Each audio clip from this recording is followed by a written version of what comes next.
Selamat siang semuanya. Kami dari kelompok 6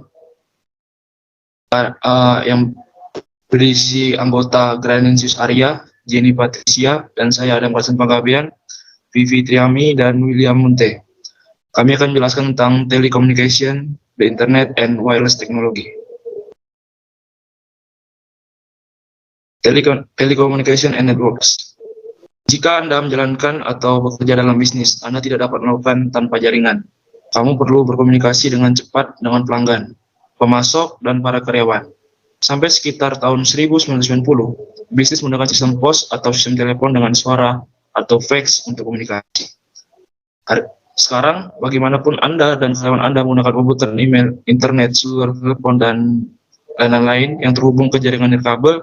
Untuk ini, tujuan jaringan dan internet sekarang hampir identik dengan melakukan bisnis. Sekarang, networking and communication trend atau tren jaringan dan komunikasi. Ada dua jenis yang berbeda secara fundamental.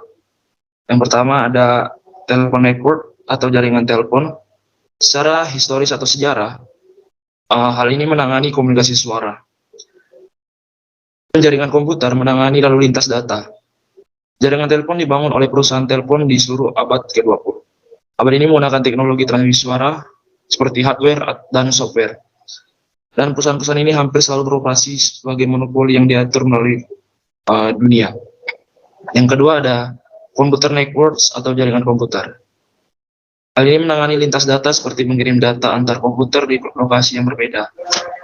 Penyedia telekomunikasi ini seperti AT&T and Verizon menawarkan data transmisi, akses internet, layanan telepon seluler dan televisi pemrograman serta layanan suara. Kabel perusahaan seperti kabel Verizon and Comcast sekarang menawarkan layanan suara dan akses internet. Jaringan komputer telah berkembang hingga mencakup internet, telepon, dan layanan video terbatas. Semakin banyak semua suara, video, dan komunikasi data didasarkan pada internet. Karena deregulasi telekomunikasi dan informasi, inovasi teknologi, jaringan telepon komputer menyatu dengan jaringan digital tunggal yang menggunakan standar dan peralatan berbasis internet. Dan selanjutnya, what is computer network? What is computer network atau apa itu jaringan komputer? Jika Anda harus menghubungkan komputer untuk dua atau lebih karyawan sama-sama di kantor yang sama, Anda akan membutuhkan jaringan komputer. Dalam bentuknya yang paling sederhana, jaringan terdiri dari dua atau lebih komputer yang terhubung. Setiap komputer jaringan berisi perangkat antarmuka jaringan yang disebut kartu antarmuka jaringan atau NIC. Sebagian besar komputer pribadi saat ini memiliki kartu ini. Dibangun ke dalam motherboard, media koneksi untuk menghubungkan jaringan komponen dapat berupa kabel telepon, kabel koaksial atau radio jika telepon seluler dan jaringan area lokal nirkabel. Yang kedua ada sistem operasi jaringan atau NOS, merutekan dan mengelola komunikasi pada jaringan yang mengkoordinasikan sumber daya jaringan. Itu dapat berada di setiap komputer dalam jaringan atau dapat berada terutama di server khusus komputer untuk semua aplikasi di jaringan. Komputer server adalah komputer jaringan yang melakukan fungsi jaringan penting untuk klien, seperti menyajikan halaman web, menyimpan data, dan menyimpan jaringan. Sistem operasi atau yang menyebabkan mengendalikan jaringan, perangkat lunak server seperti Microsoft Windows Server, Linux, dan lain-lain, adalah sistem operasi jaringan yang paling banyak digunakan. Sebagian besar jaringan juga berisi saklar atau hubungan yang berfungsi sebagai titik koneksi antar komputer. Hub adalah perangkat yang sangat sederhana yang menghubungkan jaringan komponen dan mengirimkan paket data ke semua perangkat lain yang terhubung. Dan terakhir ada sebuah saklar, switch, memiliki lebih banyak kecerdasan daripada hub dan dapat memfilter dan meneruskan data ke tempat yang ditentukan. Bagaimana jika Anda ingin berkomunikasi dengan jaringan lain seperti internet, Anda dapat membutuhkan router. Router adalah prosesor komunikasi yang digunakan untuk merutekan paket data melalui jaringan yang berbeda untuk memastikan bahwa data dikirim sampai ke alamat yang benar. Selanjutnya ada network in large company atau jaringan yang di perusahaan besar. Saat perusahaan tumbuh dan mengumpulkan ratusan jaringan area lokal kecil, jaringan dapat diikat bersama menjadi infrastruktur jaringan perusahaan yang sangat lebar. Infrastruktur jaringan untuk perusahaan besar terdiri dari sejumlah besar jaringan area lokal kecil, jaringan area lokal lainnya, dan ke jaringan perusahaan yang luas. Sejumlah server yang kuat mendukung perusahaan situs web, internet perusahaan, dan mungkin extranet. Beberapa dari server ini link ke komputer besar lainnya yang mendukung sistem back-end. Sekarang, salah satu masalah utama yang dihadapi perusahaan saat ini adalah bagaimana mengintegrasikan semua jaringan dan saluran komunikasi yang berbeda dengan sistem yang koheren, yang mungkin informasi mengalir dari satu bagian perusahaan ke bagian lain, dan dari satu sistem ke sistem lainnya. Karena semakin banyak jaringan komunikasi menjadi digital dan berdasarkan teknologi internet, akan menjadi lebih mudah untuk mengintegrasikannya. Teknologi jaringan digital utama. Jaringan digital kontemporer dan internet didasarkan pada 3 kunci. Yang pertama ada komputasi klien atau server, penggunaan paket switching, dan pengembangan standar komunikasi yang banyak digunakan. Dan yang paling penting yaitu transmission control protocol atau internet protocol untuk menghubungkan jaringan dan komputer yang berbeda. Next. Baik, saya akan tentang key digital networking technology. Yang pertama ada client server computing. Adalah model komputasi terdistribusi di mana beberapa kekuatan pengurusan terletak di dalam komputer klien yang kecil dan murah, dan secara harfiah berada di desktop, laptop, dan di perangkat genggam. Dan dikendalikan oleh server jaringan. Server menetapkan aturan komunikasi untuk jaringan yang menyediakan setiap klien dengan alamat sehingga orang lain dapat menemukannya di jaringan. Komputasi klien atau server sebagian besar telah menggantikan mainframe terpusat komputasi di mana hampir semua pengurusan berlangsung di sebuah pusat besar komputer mainframe. Komputasi klien atau server telah memperluas komputasi ke departemen, kelompok kerja, lantai pabrik, dan bagian lain dari bisnis yang tidak dapat dilayani oleh arsitektur terpusat. Yang kedua ada paket switching. Paket switching adalah metode memotong pesan digital menjadi paket-paket yang disebut packets. Mengirimkan paket di sepanjang jalur komunikasi yang berbeda saat mereka tersedia dan kemudian merakit kembali paket-paket setelah mereka tiba di tujuan. Sebelum pengembangan paket switching, jaringan komputer menggunakan sirkuit telepon khusus yang disewa untuk berkomunikasi dengan komputer lain di lokasi yang jauh. Sistem telepon sirkuit point-to-point lengkap dirakit dan kemudian komunikasi dapat berjalan. Dalam jaringan paket switch, pesan pertama kali menjadi kumpulan data tetap kecil yang disebut paket. Paket tersebut menyediakan informasi untuk mengarahkan paket ke alamat yang benar dan untuk memeriksa kesalahan misi bersama dengan data. Paket ditransmisikan melalui berbagai saluran komunikasi menggunakan router, dan setiap paket berjalan secara independen. Paket data yang berasal dari satu sumber akan dirutekan melalui banyak jalur yang berbeda, dan jaringan yang sebelum dipasang kembali ke dalam pesan asli ketika mereka mencapai tujuan mereka. Dan yang terakhir ada TCP atau IP and connectivity. Dua komputer yang menggunakan TCP atau IP dapat berkomunikasi meskipun berbasis pada platform perangkat keras dan perangkat lunak yang berbeda. Komponen perlu bekerjasama untuk mengirimkan informasi. Komponen yang berbeda dalam jaringan berkomunikasi satu sama lain dengan mengikuti seperangkat aturan umum yang disebut protokol. Protokol adalah seperangkat aturan dan prosedur yang selama mengatur transmisi informasi antar dua titik antara jaringan. Di masa lalu banyak protokol kepemilikan dan tidak kompatibel yang beragam sering dipaksa.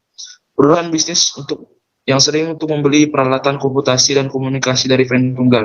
Tapi sekarang jaringan perusahaan semakin menggunakan satu standar umum di seluruh dunia yang disebut Transmission Control Protocol atau protokol internet.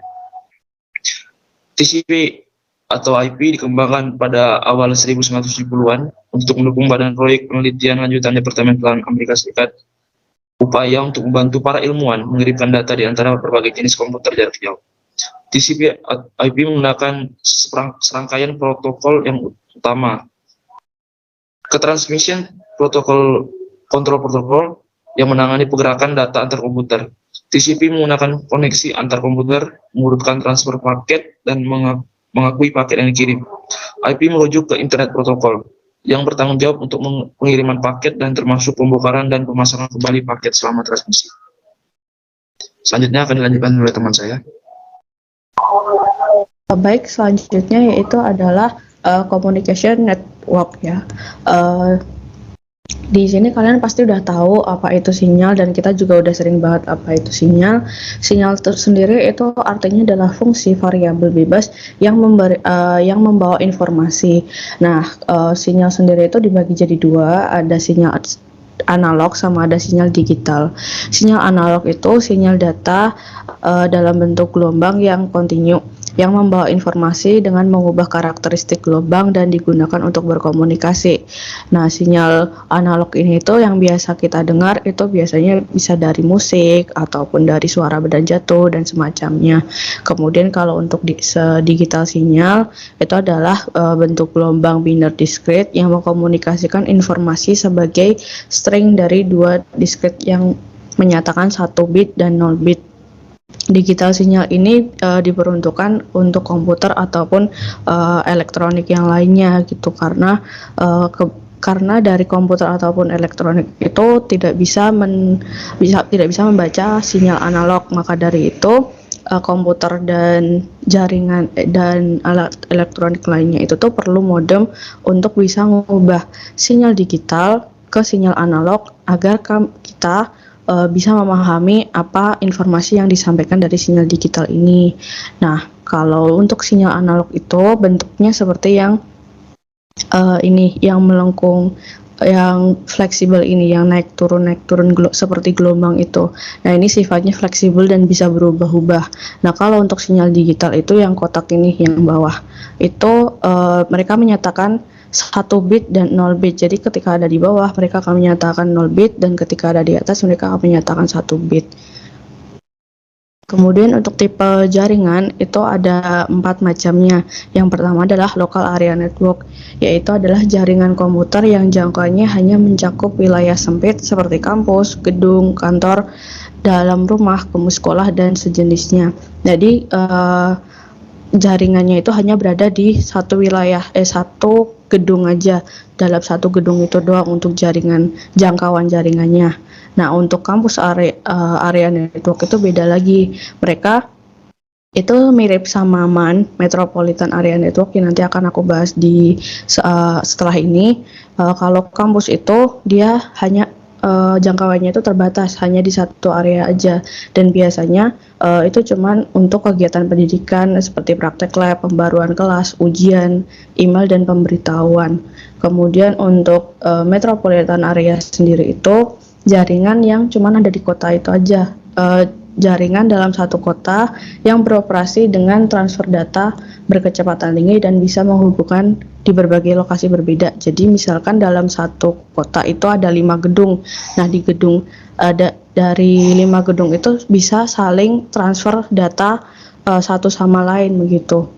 Nah, kalau untuk wide area network atau WAN ini, dia cangkupannya lebih besar lagi gitu, dimana jaringannya itu bisa menjangkau sampai semua wilayah yang luas seperti antar kota, antar wilayah, bahkan sampai antar benua pun, dan contohnya itu adalah internet.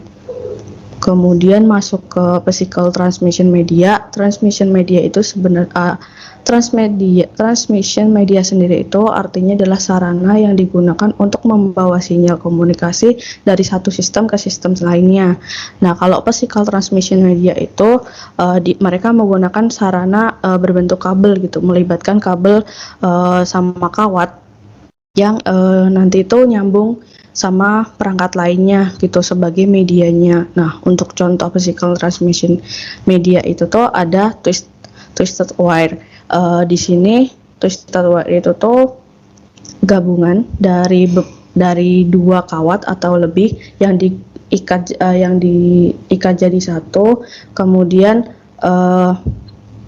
dibengkokkan dan diikat jadi satu. Kemudian kalau coaxial kabel itu adalah kawat yang terdiri dari satu lembaga dan dikelilingi oleh setidaknya 3 lapisan. Ada lapisan isolasi, terus lapisan logam, kemudian ada lapisan plastik yang paling luar. Nah, kemudian yang ketiga itu adalah fiber optics and optical network. Nah, itu tuh untayan terikat kaca bening yang tebalnya itu cuman 1 helai rambut manusia begitu. Kemudian ada wireless transmission media. Wireless transmission media ini tuh komunikasi nirkabel. Jadi dia tidak melibatkan hubungan antara dua perangkat dan mereka itu nggak pakai kabel. Jadi di sini sinyal nirkabelnya itu tersebar di udara dan diterima secara diinterpretasikan oleh antena yang sesuai. Bisa contohnya itu ada radio ataupun satelit gitu. Nah, kalau untuk satelit sendiri, contohnya kalau misalkan kita pakai Maps dan pengen pergi ke tujuan mana gitu, kita pakai Maps, kita kan diminta untuk buka GPS kan. Nah, dari situ informasi yang bakal terjadi itu tuh dari GPS. Kita nyalain GPS, satelit itu tuh bisa tahu di mana kita mau kemana dan harus lewat jalur mana untuk bisa sampai ke tujuannya dengan cepat gitu. Nah, untuk transmission speed sendiri itu adalah berhubungan sama kecepatan, seberapa kecepatan data yang melintas dari jaringan komputer satu server ke server lainnya begitu. Nah, untuk kecepatan itu bisa diukur dengan yang pertama bits per second. Itu tuh adalah jumlah total informasi digital yang dapat ditransmisikan melalui media komunikasi yang melalui media komunikasi. Kemudian kalau Earth sendiri itu jumlah siklus per detiknya yang melalui medianya. Kemudian kalau bandwidth itu rentang frekuensi yang diakomodasikan dari saluran komunikasi tertentu gitu. Nah, untuk materi selanjutnya akan dijelaskan oleh teman saya. Baiklah, saya akan melanjutkan pada bagian selanjutnya, yaitu the global internet. Kita masuk pada pengertian internet itu sendiri. Kata internet ini berasal dari internet working atau terhubungnya jaringan-jaringan yang terpisah, yang masing-masing memiliki identitasnya sendiri dan menjadi jaringan yang saling terhubung. Internet itu adalah jaringan dunia dari jaringan-jaringan yang menggunakan model klien atau server untuk komputasi dan model referensi jaringan TCP atau IP. Semua komputer di internet diberikan alamat IP numerik yang unik. Domain Name System atau DNS menggunakan alamat IP pada nama domain sehingga pengguna hanya perlu menyatakan nama domain untuk mengakses suatu komputer di internet mereka. Selanjutnya kita masuk pada Internet Addressing and Architecture. Internet ini didasarkan pada TCP atau IP protokol jaringan switch, dan setiap komputer di internet diberikan alamat unik internet protokol atau biasa disebut IP yang saat ini adalah angka 32 bit diwakili oleh 4 senar nomor mulai dari 0 sampai 255 yang dipisahkan oleh periode. Misalnya alamat IP dari www.microsoft.com adalah 20746250119. Dan ketika pengguna mengirimkan pesan ke pengguna internet lainnya, maka pesan pertama didekomposisi menjadi paket-paket menggunakan protokol TCP. Tiap paket berisi alamat tujuan. Paket yang kemudian dikirim ini dari klien ke server jaringan dan dari sana ke banyak server lainnya yang diperlukan untuk sampai pada komputer tertentu dengan alamat yang dikenal. Di alamat tujuan itu paket dipasang kembali ke dalam pesan aslinya. Kemudian ada domain name system. Domain name system atau disingkat dengan DNS adalah sebuah standar teknologi yang mengatur penamaan publik dari sebuah situs website atau juga biasa disebut dengan sebuah sistem yang menyimpan informasi tentang nama host atau nama domain dalam bentuk distribute database di jaringan komputer. Karena akan sangat sulit sekali bagi pengguna internet untuk mengingat rangkaian 12 angka itu, maka domain atau DNS ini mengubah nama domain menjadi alamat IP. Nama domain adalah nama seperti bahasa Inggris yang sesuai dengan alamat IP numerik 32 bit yang unik untuk setiap komputer yang terhubung ke internet. Server DNS ini memelihara database yang berisi alamat IP yang dipetakan ke nama domain yang sesuai. Untuk mengakses komputer di internet, pengguna hanya perlu menentukan nama domainnya itu sendiri. Next. Kemudian Internet Arsitektur dan Governance. Internet Arsitektur dan Governance ini adalah struktur teknis dan logis yang mendasari termasuk peralatan transmisi, protokol komunikasi, infrastruktur, dan konektivitas antara komponen atau node-nya. Lalu lintas data internet dilakukan melalui jaringan backbone berkecepatan tinggi yang ada di lintas benua yang pada umumnya beroperasi saat ini dalam kisaran sekitar 45 Mbps hingga 2,5 Gbps. Saluran utama ini biasanya dimiliki oleh perusahaan telepon jarak jauh atau oleh pemerintah nasional, dan jalur koneksi lokal ini dimiliki oleh perusahaan telepon dan televisi kabel regional di Amerika Serikat yang menghubungkan pengguna retail di rumah dan bisnis ke internet. Jaringan regional ini menyewakan akses ISP-nya ke perusahaan swasta dan lembaga pemerintah. Setiap organisasi harus membayar untuk jaringan sendiri dan layanan koneksi internet lokalnya sendiri, yang sebagiannya dibayarkan kepada pemilik saluran utama jarak jauh, dan pengguna internet individu membayar ISP-nya untuk menggunakan layanan mereka, dan mereka umumnya membayar biaya berlangganan tetap. Tidak peduli seberapa besar atau seberapa banyak atau seberapa sedikitnya mereka menggunakan jaringan internet mereka itu. Next. Selanjutnya kita masuk pada masa depan internet atau the future of internet, IPv6 dan Internet 2. IPv6 itu adalah sebuah pengalamatan jaringan yang digunakan di dalam protokol jaringan TCP atau IP yang menggunakan protokol IP versi 6, dan Internet 2 adalah Next Generation Internet atau NGI yang konsorium yang mewakili 200 universitas, bisnis swasta, dan lembaga pemerintah di Amerika Serikat yang sedang mengerjakan versi internet baru, kuat, dan memiliki bandwidth yang tinggi.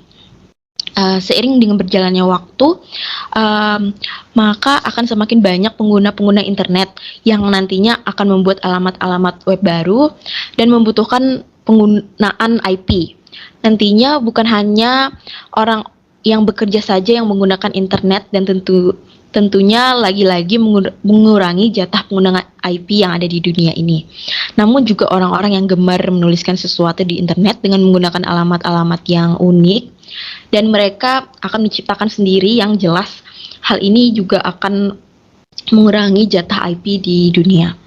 Dan untuk itulah IPv6 dikembangkan untuk menampung gejala itu, menampung semua permasalahan itu semua. Dan kemudian mengenai kelompok penelitian internet itu sedang mengembangkan dan menerapkan teknologi baru untuk praktik yang lebih efektif. Tingkat layanan yang berbeda bergantung pada jenis dan pentingnya data yang dikirimkan dan aplikasi canggih untuk komputasi terdistribusi. Serta untuk perpustakaan digital, pembelajaran terindustri, dan teleimmersion. Dan jaringan ini tidak menggantikan internet publik yang sudah ada, yang sudah kita gunakan selama ini, tetapi menyediakan testbed untuk teknologi terdepan yang pada akhirnya dapat bermigrasi ke internet publik. Selanjutnya akan dijelaskan oleh teman saya. Selanjutnya saya akan menunjukkan presentasi. Selanjutnya ada Internet Service and Communication Tool. Yang pertama ada Internet Service. Jadi kita biasanya menyebut Internet Service ini adalah penyelenggara layanan internet. Jadi komputer yang terhubung ke internet memiliki akses ke berbagai layanan seperti email, grup diskusi elektronik, chatting dan pesan instan, telnet, file transfer protokol, dan web. Dalam communication tool, kita juga akan mengenal namanya Voice over IP. Jadi Voice over IP ini adalah teknologi yang memungkinkan percakapan suara jarak jauh melalui media internet. Data suara yang diubah menjadi kode digital dan dialirkan melalui jaringan yang mengirimkan paket-paket data yang bukan melalui sirkuit analog telepon biasa. Voice over IP ini juga memiliki kelebihan. Yang pertama ada biaya yang rendah untuk komunikasi jarak jauh. Kemudian memanfaatkan infrastruktur jaringan data yang sudah ada untuk suara. Namun kelemahannya Voice over IP ini kualitas suaranya itu tidak terlalu jernih, serta ada jeda dalam berkomunikasi. Contoh dari Voice over IP ada aplikasi Skype. Jadi Skype ini adalah software aplikasi komunikasi suara berbasis IP melalui internet antar sesama pengguna Skype juga. Kemudian ada Unified Communication. Unified Communication ini adalah solusi yang menggabungkan fungsi tradisional seperti telepon, mobile IP, message and konferensi, dan dengan inovasi seperti kolaborasi workstream, artificial intelligence, dan virtual assistant. Unified Communication ini mengintegrasikan seluruh saluran yang berada untuk komunikasi suara, komunikasi data, pesan instan, email, dan konversi elektronik ke dalam suatu pengalaman di mana pengguna dapat dengan mulus beralih kembali antara mode komunikasi yang berbeda. Kemudian ada Virtual Private Network atau VPN. Virtual Private Network ini adalah jaringan pribadi yang tidak bisa diakses oleh umum yang menggunakan medium non-pribadi, misalnya internet, untuk menghubungkan antara remote site secara aman. VPN memberikan keamanan kepada pemakainya, terutama pada transkrip komunikasi, dengan biaya yang jauh lebih rendah daripada kemampuan yang sama yang ditawarkan oleh penyedia non-internet tradisional yang menggunakan jaringan pribadi untuk mengamankan komunikasi. VPN juga menyediakan infrastruktur jaringan yang menggabungkan jaringan suara dan data juga. Selanjutnya. Kemudian ada the web. Jadi the web ini lebih populer kita kenal dengan sebutan pelayanan internet. The web ini adalah sistem dengan standar yang diterima secara virtual untuk menyimpan, mengambil, memformat, dan menampilkan informasi menggunakan arsitektur klien atau server. Next. Selanjutnya ada collection of web pages. Yang pertama ada hypertext. Web didasarkan pada standar hypertext markup language atau HTML. Yang memformat dokumen dan menggabungkan tautan dinamis ke dokumen lain, dan gambar yang disimpan di dalam komputer yang sama ataupun komputer yang lain dengan jarak yang jauh. Halaman web dapat diakses melalui internet karena perangkat lunak browser web mengoperasikan komputer pengguna dengan meminta halaman web yang disimpan di host internet dengan menggunakan hypertext transfer protokol atau HTTP. Jadi HTTP ini adalah kumpulan huruf pertama di awal setiap alamat web, diikuti dengan nama domain yang menentukan komputer server organisasi yang menyimpan dokumen. Dan ada web server. Web server ini adalah perangkat lunak untuk mencari dan mengelola halaman web yang disimpan. Web server ini menempatkan halaman web yang diminta oleh pengguna di komputer tempat mereka menyimpannya dan mengirim halaman web ke komputer lain. Jadi kalau mudahnya itu web server ini adalah penyedia layanan untuk pengguna di mana pengguna itu bisa meminta informasi dalam bentuk website. Contohnya itu kayak Chrome, Firefox, dan lain-lainnya. Kemudian ada searching for information on the web. Jadi search engine akan mencoba untuk memecahkan masalah dengan menemukan informasi yang berguna di web. Selanjutnya ada Web 2.0. Web 2.0 adalah nama yang digunakan untuk menyebut generasi kedua dari World Wide Web atau WWW. Jadi yang paling mudah untuk mengenali Web 2.0 adalah Web 2.0 ini lebih dinamis dan tidak memerlukan kemampuan pemrograman seperti generasi sebelumnya. Untuk menjalankan bisnis menggunakan SEO, Web 2.0 ini menjadi salah satu komponen yang berperan penting untuk menaikkan peringkat website. Tentunya pengguna perlu melakukan optimasi off-page SEO ini dengan hati-hati dan sebaik-baiknya. Tujuannya agar tidak terdeteksi spam oleh pihak Google. Jadi SEO ini adalah singkatan dari Search Engine Optimization. Teknik ini merupakan upaya mengoptimalisasi website agar dia itu menjadi ranking tertinggi gitu di hasil pencarian Google. Dengan SEO, situs akan mudah orang temukan sehingga berpotensi menyedot lebih banyak traffic. Selanjutnya ada Web 3.0, The Future Web. Web 3.0 ini adalah sebuah konsep menyeluruh yang mengacu pada fase berikutnya di revolusi internet. Web 3.0 adalah sebuah dobrakan untuk membuka jaringan dengan karakteristik yang bersifat terbuka, trustless, dan permissionless. Selanjutnya akan dilanjutkan oleh teman saya. Berikutnya ada sistem seluler. Pada slide ini kita membahas revolusi berkelanjutan di komunikasi nirkabel. Seperti yang kita ketahui, perkembangan jaringan sekarang semakin pesat. Sekarang aja udah ada 5G. Meski belum menyeluruh sih kalau di Indonesia. Dan yang pertama kita mau membahas standar bersaing. Jadi jaringan ini sebenarnya ada dibagi dua, yaitu CDMA dan GSM. CDMA ditemukan di kartu-kartu lama seperti Indosat, Star One, Telkomfleksi, dan Asia. Dan sekarang kartu-kartu itu udah susah untuk kita cari. Kemudian Indosat dan Telkom sekarang udah pindah ke GSM dan namanya sekarang udah nggak lagi yang kayak dulu waktu pakai CDMA.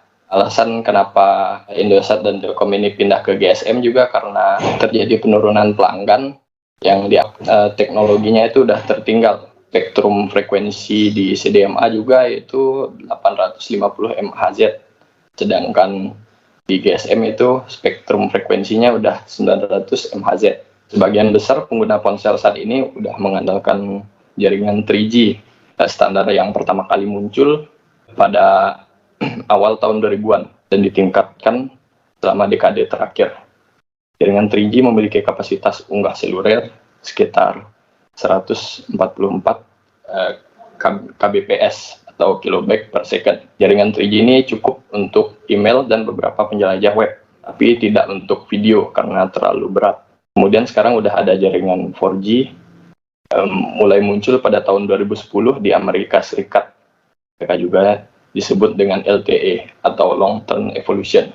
Jaringan seluler 4G dapat digunakan untuk menampilkan video dan di perangkat seluler dengan kecepatan unduh sekitar 100 MB per second dan kecepatan unggah 50 MB per second. Slide selanjutnya. Wireless Computer Network and Internet Access atau jaringan komputer nirkabel dan akses internet. Yang pertama itu ada Bluetooth. Di slide ini kita membahas standar terkini dalam jaringan nirkabel. Di setiap telepon teman-teman mungkin, bukan lagi mungkin sih, yang memang pasti punya yang namanya Bluetooth ataupun nirkabel yang sering kita gunakan untuk komputerisasi seperti keyboard, earphone, dan speaker yang sekarang juga udah banyak yang pakai Bluetooth. Bluetooth bisa menghubungkan hingga 8 perangkat di area 10 meter menggunakan komunikasi berbasis radio yang berdaya rendah. Bluetooth berguna untuk jaringan pribadi, Bisa juga untuk berbagi data kayak foto, video, atau musik kalau di smartphone. Kemudian di bawah ini ada grafik yang menggambarkan penggunaan Bluetooth.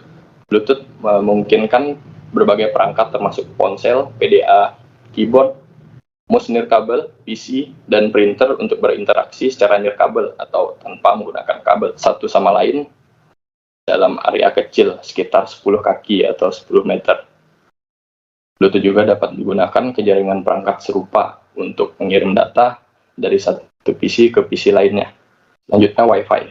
Wi-Fi merupakan singkatan dari wireless evidently, yaitu sebuah media mengantar komunikasi data tanpa kabel yang bisa digunakan untuk komunikasi atau transfer program dan data dengan kemampuan yang cepat. Biasanya Wi-Fi ini digunakan untuk LAN atau Local Area Network dan akses internet nirkabel. Wi-Fi digunakan titik akses atau perangkat dengan penerimaan atau pemancar radio untuk hotspot. Hotspot ini adalah satu atau lebih titik akses di tempat umum untuk menyediakan jangkauan nirkabel maksimum untuk area tertentu. Dan kelemahan dari Wi-Fi ini sendiri yaitu fitur keamanan yang lemah, karena udah banyak Wi-Fi yang passwordnya itu bisa dibobol, meskipun saya nggak tahu cara bobol passwordnya. Nah, di samping ada grafik ini mengilustrasikan LAN atau Local Area Network nirkabel yang beroperasi dalam mode infrastruktur yang menghubungkan sejumlah kecil perangkat seluler ke LAN kabel yang lebih besar. Dan sebagian besar perangkat nirkabel adalah mesin klien. Server yang perlu digunakan untuk stasiun klien seluler berada di LAN kabel. Kemudian titik akses pengontrolan stasiun nirkabel yang bertindak sebagai jembatan antara LAN kabel utama dan LAN nirkabel.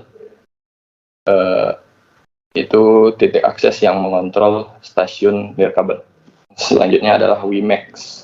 WiMAX ini agak jarang sih kita dengar ya. Tapi secara garis besar, WiMAX ini sistem kerjanya sama dengan Wi-Fi, di mana menyediakan jaringan internet pada suatu area. Namun jika dibandingkan dengan Wi-Fi, WiMAX memiliki wilayah jangkauan yang lebih luas dan kecepatannya yang lebih tinggi. Nah, slide selanjutnya. Kemudian ada radio frequency identification. Untuk ini biasa kita singkat dengan RFID. Kerja RFID ini adalah yang pertama itu tag RFID. Tag RFID ini kecil, bentuknya kecil dengan microchip tertanam berisi data tentang item dan lokasi. Ini biasanya bentuknya itu kayak kartu ya. Kemudian setelah itu dikirim sinyal radio jarak pendek ke pembaca RFID. Dan adapun pembacanya itu adalah komputer untuk diproses. RFID tag ini dibagi menjadi dua jenis, yaitu pasif dan aktif. RFID tag pasif yaitu tag tanpa baterai, sedangkan yang aktif ini menggunakan baterai. RFID sering dianggap sebagai pengganti barcode karena dia memiliki lebih banyak keuntungan dibandingkan penggunaan barcode. Pada beberapa instansi RFID tag pasif lebih sering digunakan karena harganya lebih murah dan ukurannya pun lebih kecil. Slide selanjutnya. Selanjutnya penggunaan umum. Penggunaan umum ini RFID ini biasa ada di pengumpulan tol otomatis untuk melacak barang dalam rantai pasokan. Untuk kelemahannya, RFID ini mengharuskan perusahaan memiliki perangkat keras yang khusus dan perangkat lunak. Selain itu, aplikasi untuk RFID ini juga perlu didesain ulang untuk menerima volume besar dari data RFID yang sering dihasilkan dan untuk berbagi data tersebut dengan aplikasi lain. Nah, slide selanjutnya. Pada slide ini kita memperkenalkan lagi teknologi nirkabel kedua yang memiliki dampak besar pada bisnis, yaitu jaringan sensor nirkabel. Sensor dihubungkan ke jaringan yang saling berhubungan yang mengarahkan data ke komputer untuk dianalisis. Kalau RFID tadi itu udah terprogram, misalkan dengan kartu kan. Kalau ini untuk diidentifikasi sesuatu secara langsung tanpa ada data yang harus dikaitkan. Jaringan sensor nirkabel ini juga digunakan untuk memantau keamanan gedung, misalkan ya mengidentifikasi bahaya zat di luar, di udara, kemudian memantau perubahan lingkungan, memantau lalu lintas atau aktivitas militer. Jaringan sensor nirkabel ini juga perangkatnya memiliki sensor dan antena pemrosesan, penyimpanan, dan frekuensi radio bawaan. Kemudian yang terakhir, jaringan sensor nirkabel ini juga memerlukan baterai berdaya rendah, tapi tahan lama, serta kemampuannya ini cocok untuk di lapangan tanpa perawatan. Ya, sekian presentasi dari kelompok kami.